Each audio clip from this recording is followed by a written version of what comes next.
Ericson's case, we are very concerned about two issues at this point. One is that he was not given appropriate court appearances and charges within the first 180 days. And you have a law here called the Speedy Trial Act, in which he's supposed to start this due process. Well, that was long ago, and now it's just about a year, and we don't see any progress. We demand a fair and speedy trial for all prisoners, regardless of the offense, and we're not seeing that here. The second one, which concerns us gravely, is that for the first 44 days he was interrogated, and he was given very harsh interrogation techniques, and in many cases this is considered torture. He was denied sleep for all but 2 of the first 44 hours, and he was threatened that he would be murdered, that he would be killed. So here too, we want his safety, of course, in all things, but we ask that there be an adequate investigation of his treatment. And if these laws have been broken, people are supposed to be charged, and the problem is supposed to be fixed.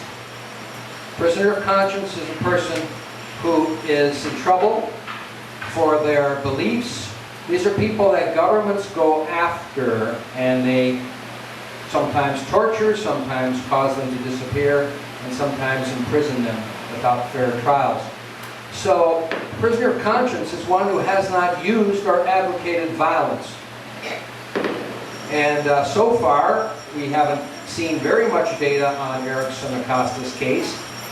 But if there is no proof that he has used or advocated violence, and he has now been in jail for almost a year without a trial, we would classify him as a prisoner of conscience, and then we keep working on their case until they are released. We're here to say that we're here to bear witness to what's happening.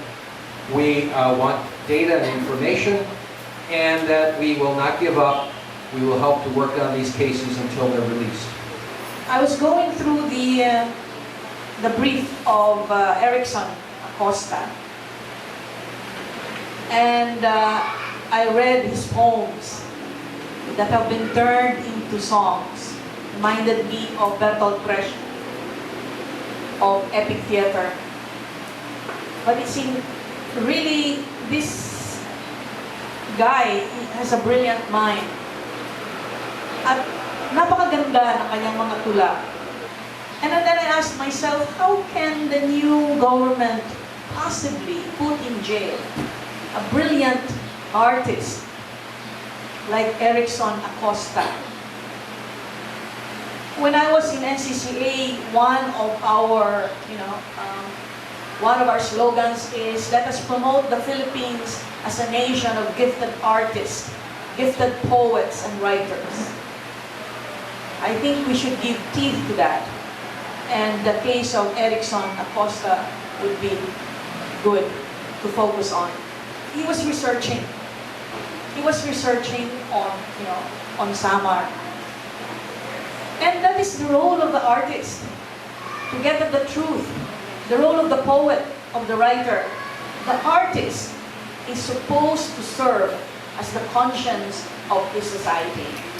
And that's exactly what this guy did, Ericson Acosta, and many others who are, really trying to go to the provinces, to go to the communities, to get to know his country. He just did what he's supposed to do as a poet, as a writer, as an artist. Kalungkot-lungkot talaga na yung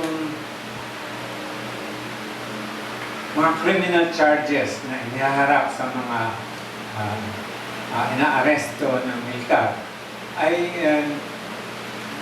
napagtatakpan na meron talagang political motive ang military at ang pamahalaan, kaya nila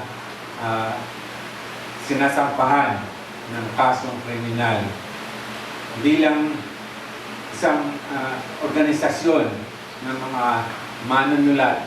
Ang PEN sa Pilipinas ay nananawagan sa lahat ng mamamayang Pilipino na suportahan nila ang kampanya sa pagpapalaya kay Ericson Acosta.